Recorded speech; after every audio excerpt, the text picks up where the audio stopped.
Le miroir révèle l'âge chronologique, une donnée implacable. Pourtant, la véritable anxiété ne réside pas dans le nombre d'années écoulées, mais dans l'anticipation du déclin fonctionnel.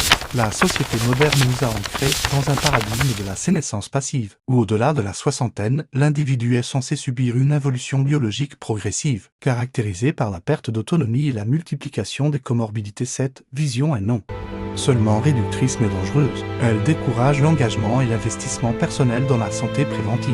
Nous acceptons trop souvent comme une fatalité ce qui est en réalité une conséquence de choix de vie.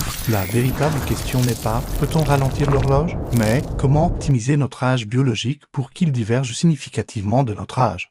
Chronologique, la plupart des individus ignorent que l'épigénétique et les mécanismes cellulaires de réparation restent modulables même à un âge avancé. Ils se résignent à la perspective d'une fragilité accrue, laissant ainsi s'installer une cascade d'effets délétères. Ce renoncement précoce constitue le premier facteur limitant une longévité de qualité. Le danger réel réside dans la sédentarité chronique et l'isolement social, deux vecteurs d'accélération du vieillissement cellulaire. Considérez l'effet domino de l'inaction. L'arrêt de l'activité physique conduit rapidement à la sarcopénie, la perte de masse et de force musculaire. Cette atrophie musculaire compromet l'équilibre, augmentant le risque de chute et de fracture, et inaugurant souvent le chemin vers la dépendance. Simultanément, la diminution de la sollicitation cérébrale entraîne une réduction de la réserve cognitive. Les circuits neuronaux non utilisés se dégradent, favorisant un déclin neurocognitif et une vulnérabilité accrue aux pathologies neurodégénératives. Sur le plan biochimique, l'inactivité et le stress psychologique non géré augmentent le stress oxydatif et l'inflammation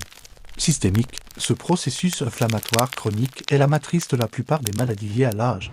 Maladies cardiovasculaires, diabète de type 2 et certains cancers. L'accourcissement des télomères, ces capuchons protecteurs des chromosomes, s'en trouve accéléré, marquant un vieillissement prématuré au niveau cellulaire. Le prix de cette passivité est l'échange d'une décennie de vie potentielle, active et saine, contre une période de morbidité prolongée et coûteuse. Ce constat doit servir de catalyseur, car l'organisme, même après 60 ans, est extraordinairement réactif aux interventions positives. La méthode pour dissocier l'âge chronologique de l'âge biologique repose sur la modulation intentionnelle de 4 déterminants fondamentaux, validés par la gérontologie moderne. L'objectif est de combattre la sarcopénie et l'ostéopénie. L'approche optimale n'est pas l'effort maximal, mais la régularité d'une activité multimodale. Cela inclut au moins 150 minutes par semaine d'activité modérée, comme la marche nordique ou la natation, afin de maintenir la fonction endothéliale et l'endurance cardiovasculaire. Des études épidémiologiques majeures ont prouvé qu'une simple marche quotidienne de 30 minutes réduit le risque de mortalité toutes causes confondues de 20%. 2 séances hebdomadaires de renforcement musculaire, utilisant le poids du corps ou des charges légères, stimulent la synthèse protéique et l'entretien de la masse maigre. Enfin, des pratiques comme le tai chi ou le yoga, recommandées 2 fois par semaine, optimisent les réflexes posturaux et réduisent de manière significative l'incidence des traumatismes liés aux chutes chez les seniors. La nutrition n'est pas une restriction, mais un apport ciblé pour la réparation cellulaire. La référence absolue reste le régime méditerranéen, régime crétois. Il se caractérise par une consommation élevée de légumes, fruits, légumineuses et céréales complètes, fournissant des antioxydants polyphénols qui neutralisent le stress oxydatif. Il est crucial d'assurer un apport suffisant en protéines, environ 1,0 à 1 g par kg de poids corporel jour après 65 ans, pour contrer la sarcopénie, en privilégiant des sources de protéines maigres et végétales. L'utilisation quasi exclusive de l'huile d'olive extra vierge riche en acides gras monoinsaturés et des poissons gras oméga-3 est vitale pour leur rôle anti-inflammatoire, neuroprotecteur humain et l'entité sociale. L'ikigai, la raison d'être et les liens sociaux sont des modulateurs essentiels de la santé. L'apprentissage continu d'une nouvelle langue, d'un instrument ou la résolution de problèmes complexes favorise la neuroplasticité et l'augmentation de la réserve cognitive, offrant une résilience accrue face à l'éventuelle pathologie cérébrale.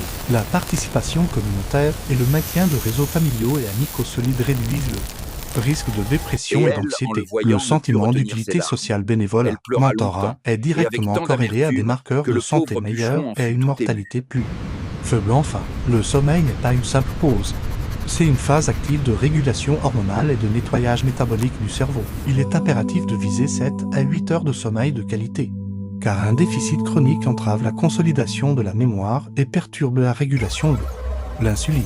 L'intégration de pratiques de pleine conscience, de méditation ou de techniques de respiration est essentielle pour réduire l'activité du cortex préfrontale et modérer la production de cortisol. La réduction de cette charge allostatique a un impact direct sur la préservation de la longueur des télomeres à 68 ans. Madame Denise Leroy, ancienne professeure de littérature à Lyon, vivait dans l'expectative. Suite à la retraite, le silence avait remplacé la stimulation de la salle de classe. Elle souffrait d'une fatigue persistante et ses bilans lipidiques étaient en légère dérive. Elle s'était enfermée dans le cycle de l'inaction.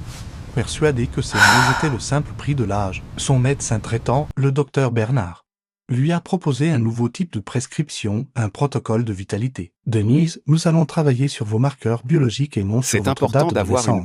Denise a commencé modestement, comme le voulait le protocole, par des sessions de marche rapide dans le parc de la Tête d'Or, augmentant son allure et sa durée de manière progressive. Elle a restructuré son alimentation en adoptant le modèle méditerranéen strict, éliminant les sucres raffinés et augmentant sa consommation de lentilles et de légumes feuilles. Elle a intégré des exercices de pilates pour cibler les muscles profonds et améliorer sa posture. Le changement le plus profond fut psychologique. Suivant les conseils du docteur Bernard, elle a rejoint une association de soutien scolaire, offrant son expertise littéraire aux lycéens en difficulté. Cette activité lui a restauré un sentiment d'efficacité personnelle et un équilibre puissant. L'interaction avec la jeunesse a agi comme un puissant stimulant mental, réactivant sa neuroplasticité. 6 mois plus tard, le changement était mesurable. Ses constantes biologiques glycémie, cholestérol étaient stabilisées. Elle n'était plus essoufflée, mais surtout, le docteur Bernard a constaté une amélioration notable de ses scores de bien-être subjectif et de ses